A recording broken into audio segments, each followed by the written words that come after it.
Hi friends, welcome to ரமேஷ்டி vlog. இன்றைக்கி நம்ம சூப்பராக டேஸ்டியாக ஒரு பொடி மாஸ் செய்ய போகிறோம். பொடி மாஸ் வந்து முட்டை பொடி மாஸ் செம்ம டேஸ்ட்டாக இருக்கும். நல்லா மசாலா வாசனையோட கமன்னு இருக்கும். செம்ம சூப்பராக இருக்கும். வாங்க எப்படி செய்கிறதுன்னு பார்ப்போம்.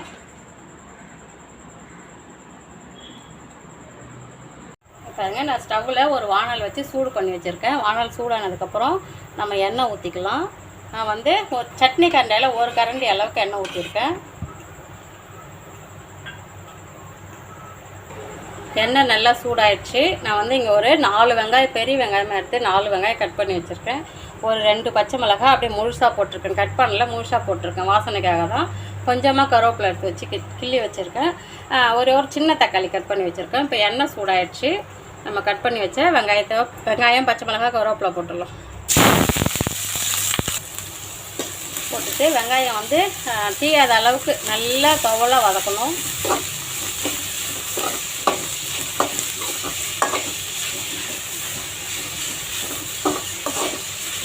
இந்த பொடி மாசுக்கு வந்து நம்ம எதுவும் போட்டு கடுகுலாம் போட்டு தாளிக்க தேவையில்ல. அதனால் வெறும் வெங்காயம் மட்டும் போட்டு வதக்கியிருக்கேன் பாருங்க. வெங்காயம், பச்சை மிளகாய், கருவேப்பிலை வதக்கிக்கலாம். கடுகுலாம் எதுவும் தேவைப்படாது.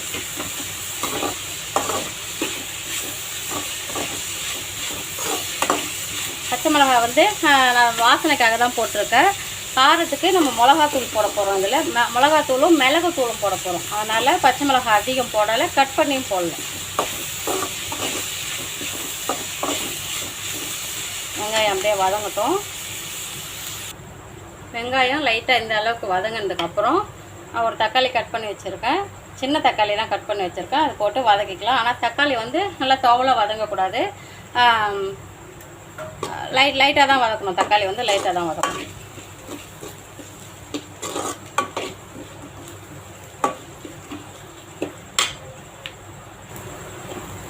பாருங்க, வெங்காயம் தக்காளியெல்லாம் வதங்கியிருக்கு. தக்காளி வந்து லைட்டாக தான் வதங்கணும்னு சொன்னோம் இல்லைங்களா, அதனால் லைட்டாக தான் இருக்குது. இதில் வந்து கறி மசாலா, வாசனைக்கு கறி மசாலா போட்டுக்கலாம். நல்லா மசாலா வாசனையோட சூப்பராக இருக்குது. ஒரு ஸ்பூன் அளவுக்கு கறி மசாலா போட்டுட்டு இதுக்கு தேவையான சால்ட், இந்த பொடி மாசுக்கு தேவையான சால்ட்டு போட்டுக்கலாம். நான் வந்து ஒரு 5 முட்டை எடுத்துருக்கேன். 5 முட்டைக்கு தேவையான சால்ட்டு போடுறேன். ஒரு ஸ்பூன் அளவுக்கு சால்ட்டு போட்டுக்கலாம்.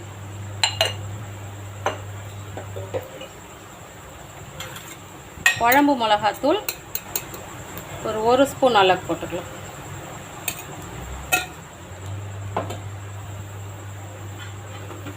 போட்டுட்டு எல்லாம் லைட்டாக பச்சை வாசனை போகிற அளவுக்கு வதக்கிடலாம்.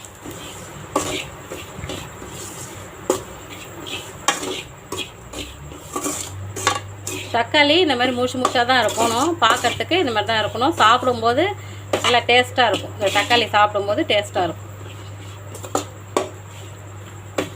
இந்த மசாலாலாம் லைட்டாக பச்சை வாசனை போட்டோம். பாருங்கள், இந்த மசாலாலாம் லைட்டாக பச்சை வாசனை நல்லா போயிடுச்சு. நான் வந்து ஒரு 5 முட்டை உடச்சி ஊற்றி வச்சுருக்கேன். ஒரு பாத்திரத்தில் முட்டையை ஊற்றிடலாம்.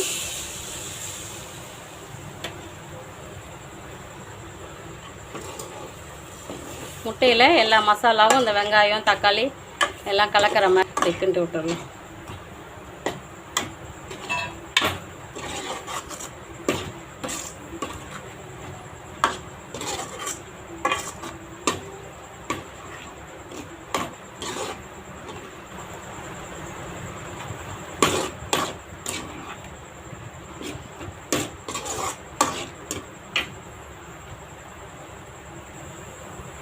பாருங்கள், இந்த மாதிரி கிண்டி விட்டுடணும். கிண்டி விட்டுட்டு அப்படியே விட்டுடலாம்.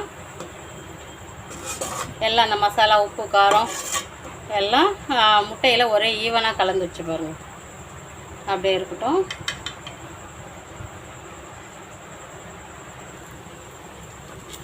லைட்டாக இந்த மாதிரி எடுத்து விட்டுடணும். ஏன்னா ரொம்பவும் தூளாக பொடியாக இல்லாமல் கொஞ்சம் எடுத்து சாப்பிட்ற மாதிரி இருக்கணும். பொடி மாசெலாம் வந்து எடுத்து சாப்பிட்ற மாதிரி இருக்கும்.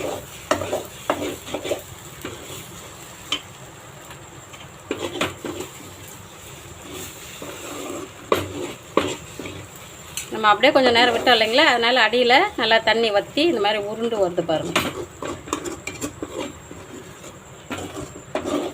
நம்ம முட்டையை ஊற்றிட்டு கிண்டிக்கிட்டே இருந்தோம்னா இந்த மாதிரி உருண்டை உருண்டையாக வராது. அதனால தான் அப்படியே கொஞ்சம் நேரம் அப்படியே விட்டுணும். அப்படியே இருக்கட்டும்.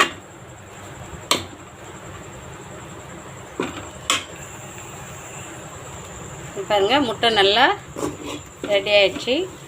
எப்படி இருக்குது பாருங்கள். இந்த மாதிரி முட்டை உருண்டை உருண்டையாக இருக்கணும். முட்டை பொடி மாஸ் வந்து உருண்டை உருண்டையை எடுத்து சாப்பிட்றதுக்கு இந்த மாதிரி இருக்கணும். இப்போது இந்த ஸ்டேஜில் வந்து நம்ம பெப்பர் பொடி போட்டுக்கலாம். லாஸ்ட்டாக தான் போடணும். நம்ம முட்டை இறக்கும்போது தான் எடுக்கும்போது தான் போடணும். நம்ம முன்னாடியே போட்டுறக்கூடாது. லாஸ்ட்டாக போட்டால் அது ஒரு ஃப்ளேவர், தனி வாசனை தான். ஒரு 1/2 ஸ்பூன் அளவுக்கு பெப்பர் பொடி போட்டிருக்கேன். போட்டுட்டு கிளறிட்டுடலாம். சூப்பராக மசாலா முட்டை பொடி மாஸ் ரெடி ஆகிடுச்சு.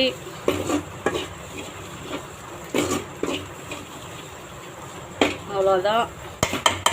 செம சூப்பராக இருக்கும். சாம்பார் சாதம், ரசம் சாதத்துக்கெலாம் சூப்பராக இருக்கும். இந்த மாதிரி செஞ்சு சாப்பிட்டு பாருங்களேன், அப்புறம் சொல்லுவீங்க. பாருங்கள், சூப்பரான முட்டை பொடி மாஸ் ரெடி ஆகிடுச்சு. மசாலா முட்டை பொடி மாஸ் நல்லா செம்ம டேஸ்ட்டாக இருக்கும். சாப்பிட்றதுக்கு செம்ம டேஸ்ட்டாக இருக்கும். சாம்பார் சாதம், ரசம் சாதம், தயிர் சாதம் எல்லாத்துக்குமே சூப்பரான காம்பினேஷன். கீரை சாதம், அதை விட கீரை சாதத்துக்கு சூப்பர் காம்பினேஷன். இந்த மாதிரி செஞ்சு சாப்பிட்டு என்ஜாய் பண்ணுங்கள். குழந்தைங்களுக்கு கொடுங்க. நீங்களும் சாப்பிட்டு என்ஜாய் பண்ணுங்கள். இந்த வீடியோ உங்களுக்கு பிடிச்சிருந்தா லைக் பண்ணுங்கள், ஷேர் பண்ணுங்கள், சப்ஸ்கிரைப் பண்ணுங்கள். தேங்க்யூ.